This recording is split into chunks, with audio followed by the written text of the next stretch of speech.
Entrega o teu caminho ao Senhor, confia nele e o mais ele fará.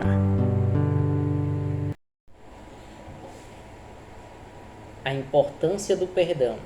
Olá, eu me chamo Clerton Marques, é um prazer estar mais uma vez com você e essa é a última mensagem da série sobre o tema perdão. Lhe convido a deixar nos comentários sugestões de temas e o que você achou. Se gostar, deixa o seu like, se inscreve no canal, ative o sininho e compartilhe para que o Evangelho alcance o maior número de pessoas. Hoje eu vou lhe contar sobre o amor perdoador de Deus na opinião de uma menina que disse as seguintes palavras: Titia, posso ir passear hoje com minha amiga? Não, seu comportamento foi muito feio esta semana e por isso não pode ir. Na semana seguinte, a menina voltou ao assunto. Titia, eu fui comportada esta semana, não fui? Posso hoje dar o passeio? Não, não pode. Você foi comportado esta semana, mas seu comportamento foi feio semana passada. Ó titia, exclamou a menina, a senhora não é nem um pouco semelhante a Deus. Quando Deus perdoa alguém, ele nunca mais o menciona depois. A raiva, como qualquer emoção, é transitória. Talvez dure minutos e horas, mas nunca devemos permitir que dure dias, pois a raiva que ainda persiste no dia seguinte é fruto do nosso raciocínio.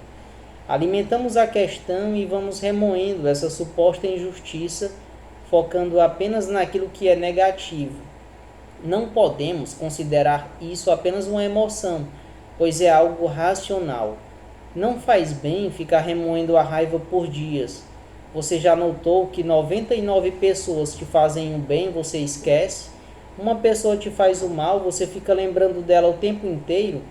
Se o outro te ofendeu, por que você gasta mais tempo pensando nele do que nos 99 que te fizeram bem? Quando Deus nos pede para perdoar, Ele quer nos livrar de sofrer em dobro.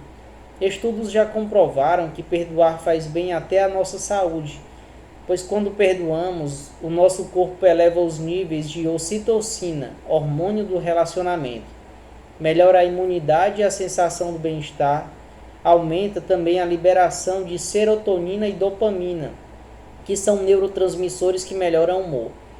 O que Deus quer é te ver feliz. Por isso, para nos ajudar a entender a importância de perdoar, Jesus conta a parábola do credor sem compaixão, dizendo: Por isso, o reino dos céus é semelhante a um rei que resolveu ajustar contas com os seus servos.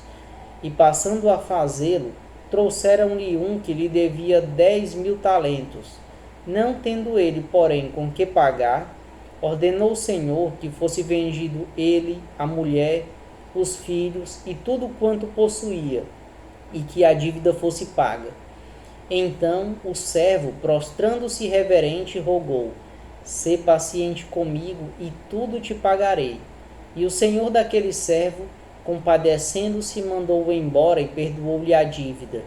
Saindo, porém, aquele servo, encontrou um dos conservos que lhe devia 100 denários, e agarrando o sufocava, dizendo: Paga-me o que me deves. Então o seu conservo, caindo-lhe aos pés, lhe implorava: Sê paciente comigo e te pagarei. Ele, entretanto, não quis. Antes, indo, o lançou na prisão, até que saldasse a dívida. Vendo seus companheiros o que se havia passado, entristeceram-se muito e foram relatar ao seu senhor tudo o que acontecera. Então seu senhor, chamando-lhe, disse: Servo malvado, perdoei-lhe aquela dívida toda porque me suplicaste. Não devias tu igualmente compadecer-te do teu conservo, como também eu me compadeci de ti? E indignando-se o seu senhor, o entregou aos verdugos, até que lhe pagasse toda a dívida.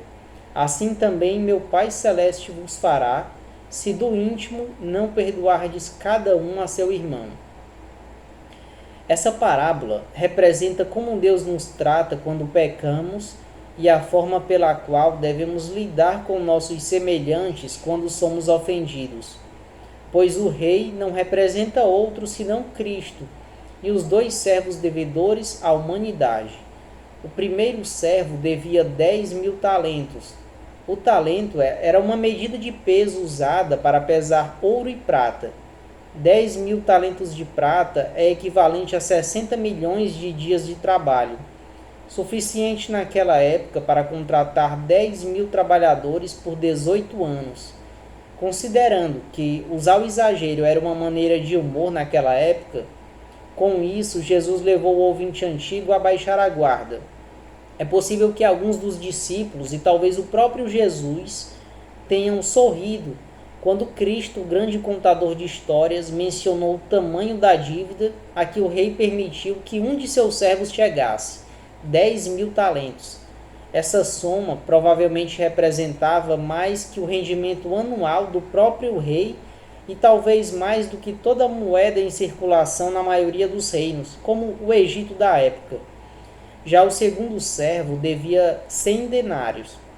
O denário era uma moeda de prata que equivalia a um dia de trabalho braçal e, por incrível que pareça, um talento equivalia a aproximadamente 6.000 denários. Isto representa, em forma de contraste, que um denário era uma quantia altamente insignificante quando comparada com um talento. 100 denários poderiam ser pagos com apenas 3 meses e pouco de trabalho, enquanto os 10.000 talentos, nem toda a sua vida trabalhando, não lhe bastariam para reunir o suficiente para poder pagar. Mas então, por que Jesus usou como exemplo uma dívida tão grande? A resposta é porque a alta conta do servo representa a dívida que nós, seres humanos, temos para com Deus e sua lei após o pecado.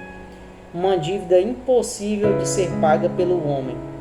Somente Jesus, com seu sangue derramado na cruz do Calvário, pagaria a dívida por nós, e com isso nos perdoando de uma dívida gigantesca de 10.000 talentos de pecados. Mas mesmo assim, muitas vezes, quando saímos da presença do rei, não queremos perdoar uma insignificante dívida de 100 denários a nosso irmão que errou. Talvez ainda seja um pouco difícil para você, mas agora eu quero fazer um apelo ao seu coração. Deixe o Espírito Santo conduzir a sua vida. Aprenda a perdoar olhando para Cristo. Jesus perdoou os pecados do paralítico que foi levado em uma cama, a mulher surpreendida em adultério, Pedro por negar que o conhecia, o ladrão na cruz, aqueles que o crucificaram. Perdoou e perdoa eu e você todos os dias. Jesus não apenas ensinou frequentemente a respeito do perdão, como também demonstrou na prática o que significa perdoar. Cabe ressaltar, no entanto, que a condição para o Senhor nos perdoar é que perdoemos uns aos outros também, pois ele conclui após ensinar a oração: porque se perdoardes aos homens as suas ofensas, também vosso Pai Celeste vos perdoará. Se, porém, não perdoardes aos homens as suas ofensas, tampouco vosso Pai vos perdoará as vossas ofensas.